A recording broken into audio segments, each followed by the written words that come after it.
Criteria 2.1. Will you keep me informed of my repair status, especially when things change? Will you document all repair status updates, including estimated completion times? Now you might, guys, this one's a bit of a no-brainer.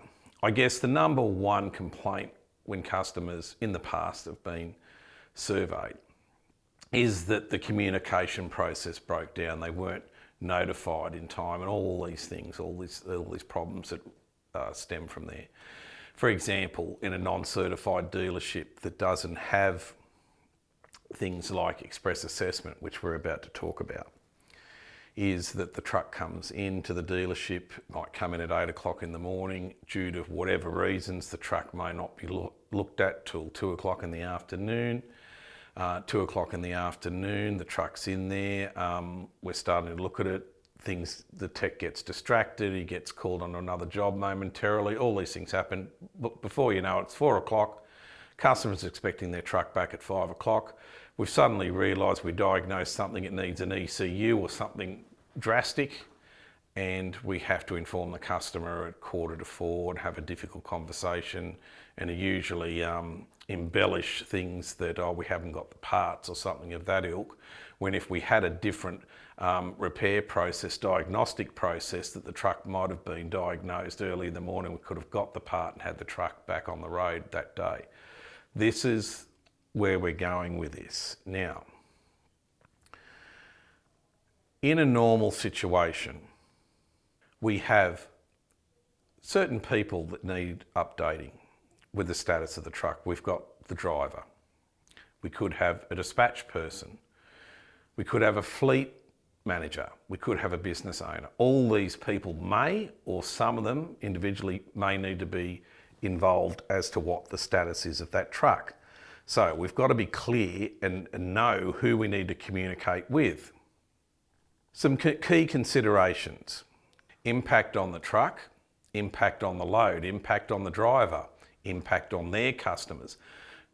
Don't focus on the truck, focus on the customer's business needs. Now, what we're attempting to do here is within 2 hours of the repair order creation, we want to communicate the status of that truck to the customer. Now that doesn't mean that we're going to diagnose it within 2 hours, although that would be desirable, but it's pretty difficult to guarantee that. So this process is called express assessment. Express assessment is the following. Express assessment is a commitment to provide a preliminary diagnosis and communication, underline communication, to the customer within 2 hours of repair order creation. Communication should include enough information for the customer to make a business decision on that vehicle. Communication must be made to the customer within 2 hours.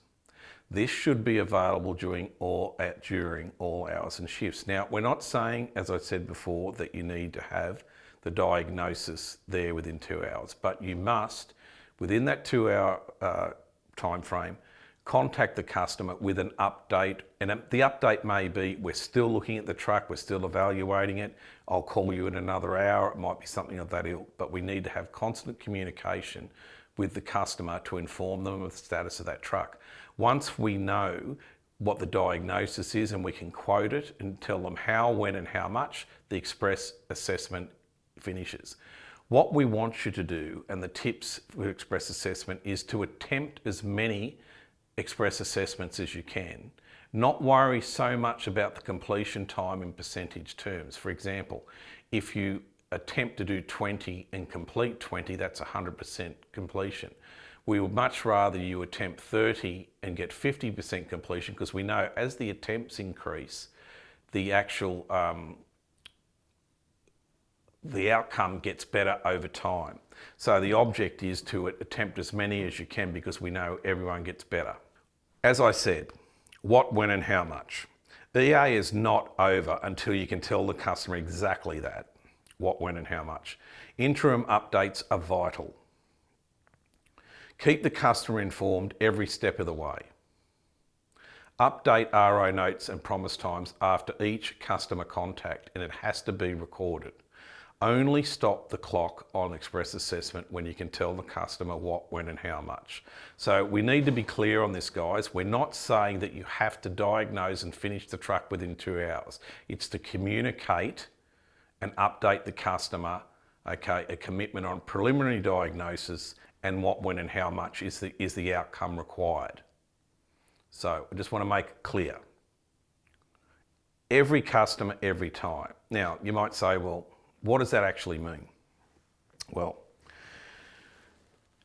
what we've found that in North America, we need to have a default process decision on what an express assessment is. In other words, is every truck that requires diagnosis and express assessment? Very often in the States, yes, that's the way they look at it. So much so that when they've built a lot of new dealerships in North America, they build them in a T. The T faces the street. So a vehicle, when it comes into the dealership, has to go through express assessment before it can even get into the workshop. Because obviously, for all the gains that we've spoken about previously, faster diagnosis, parts ordered in a timely manner, less downtime, more uptime.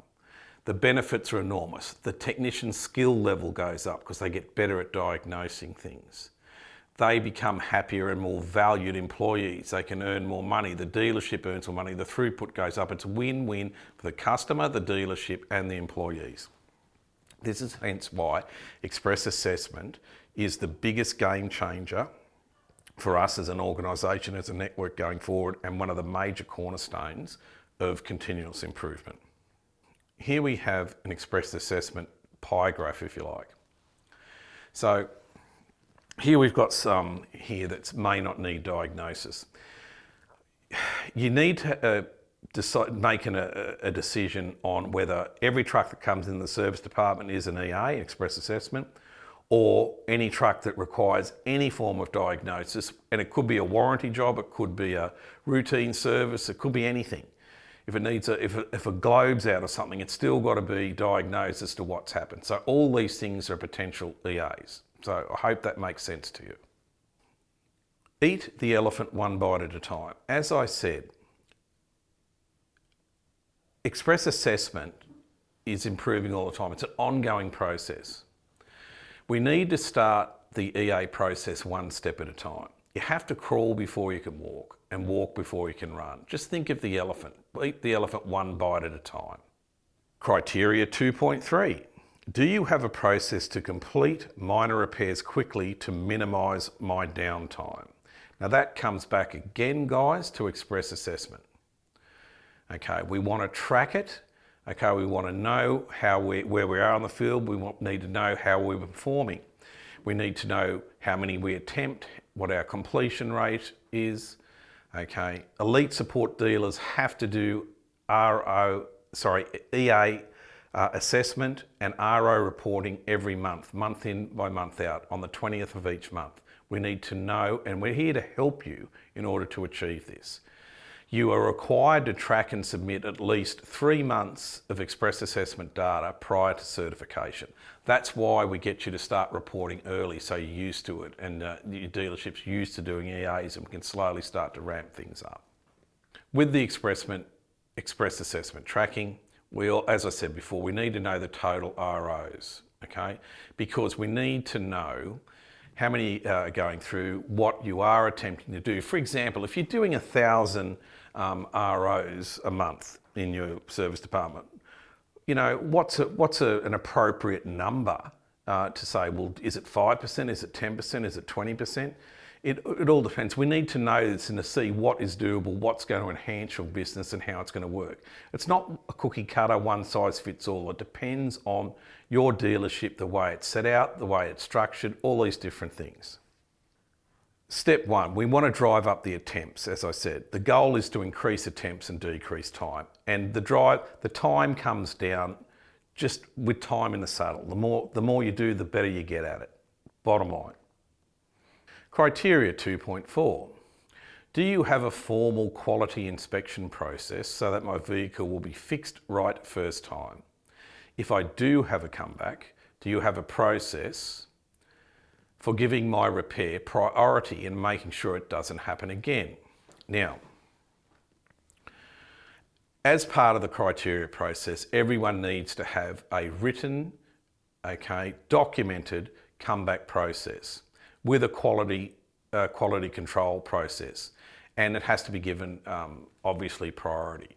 Because if we have a comeback, we've failed, bottom line. But if we can rectify that problem quickly and efficiently, and as professionally as we can, the customer, albeit being disappointed, they're not totally dissatisfied. So we can rectify that situation. We also need to have a comeback log because we have to measure, what's happening, how many comebacks we're getting, who's the person doing the job. We can identify problems, if it's trending to a certain person, a certain reason, all these things. Remember, the more information we get, puts us in a better position to improve and to continuously improve. Here we've got, some information on the best practices to handle comebacks, right? If it's the repair is done at dealer A and there's a problem and it goes to dealer B, we've got to communicate between dealers without casting any aspersions on the dealership that fix it. It can happen to anyone, and it does happen, it will happen. Sometimes we're all human, we make mistakes, that's why we put rubbers on the end of pencils. But please don't get into a slaying match about bagging another dealer because there's been an issue. It doesn't help the network as a whole, and it makes you look small at the end of the day anyway. So we need to be, it doesn't look professional. We spoke about a quality repair process. Now this can be lots of things. We want the customer, we want to leave them something to know that yes, we have a quality repair process. The vehicle was test driven, it was checked over, it was signed off, and here's a mirror hanger, or might be a deodorizer for the vehicle cab with a sign off hand card on each repair. Little things like this. We want to make sure that the customer understands that yes, we do care and we have a process, a quality process to check that things are done correctly. We're talking about the criteria assessment and action planning. Now we need to keep monitoring the criteria by doing self-assessments, as we spoke about before, and it's quite easy to do with our iAuditor app, which we'll train you to use going forward. So we need to monitor and find out constantly where we are, with our OFIs, with our action plan to ensure that we're on track.